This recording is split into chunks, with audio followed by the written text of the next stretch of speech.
Hai guys, welcome back to my video. Di kesempatan kali ini aku mau sharing satu hal mengenai perkataan. Kata-kata yang keluar dari mulut kita mempunyai kuasa. Itu bisa membuat orang semangat, bisa membuat orang jadi lesu. Itu bisa membangkitkan keberanian orang, tapi juga bisa membuat orang menjadi takut. Kata-kata kita mempunyai kuasa. Firman Tuhan dalam Amsal 18 ayat 21 berkata seperti ini.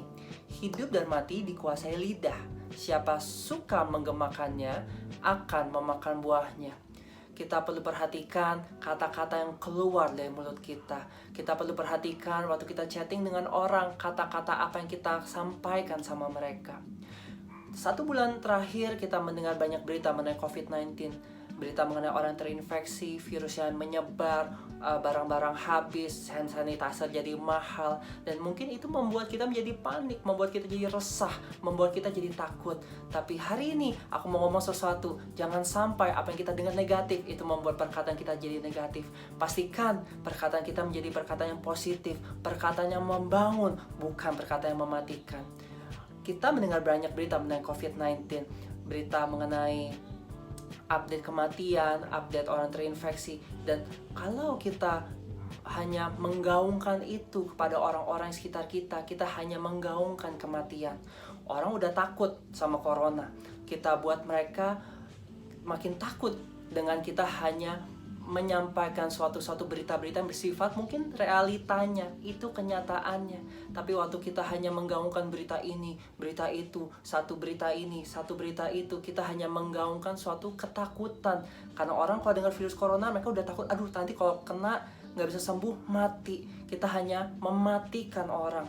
Waktu kita terus menggaungkan berita-berita negatif, kita hanya akan mematikan yang pertama, rasa damainya orang. Orang mendengar berita dia makin resah, udah takut, makin takut. Itu akan membuat dia nggak bisa tenang dalam kehidupannya. Waktu kita terus menggaungkan berita-berita yang negatif, kita sedang mematikan akal sehat orang.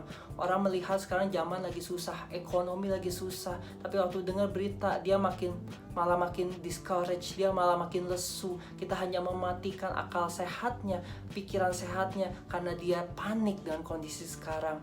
Tapi alangkah baiknya waktu kita tahu berita tentang COVID-19, mungkin itu bersifat negatif, tapi kita juga tahu berita tentang firman Tuhan. Kita tahu kebenaran firman Tuhan. Bangun orang lain dengan kebenaran firman Tuhan. Waktu kita menyebarkan firman yang menguatkan, itu akan menghidupkan rasa damainya orang. Itu akan menghidupkan akal sehatnya orang. Orang merasa sekarang zaman sedang sulit, ekonomi sulit, sosial sulit, di sekolah pun sulit, UN dibatalin, gimana masa depan? Tapi waktu kita terus menggaungkan suatu kebenaran firman Tuhan, itu bersifat kehidupan, itu akan menghidupkan damai dan akal sehatnya orang. Jadi pastikan kalau kita tahu mulut kita punya kuasa, perkataan kita punya kuasa, pakai itu untuk menghidupkan orang lain, pakai itu untuk membangun orang lain. So, ingat apa yang kita perkatakan itu berpengaruh untuk orang lain, bangun kehidupan orang lain. So itu aja aku mau sharing. Thank you for watching. Be safe, stay healthy, minum vitamin, jaga kesehatan, and see you at the next video. Bye bye.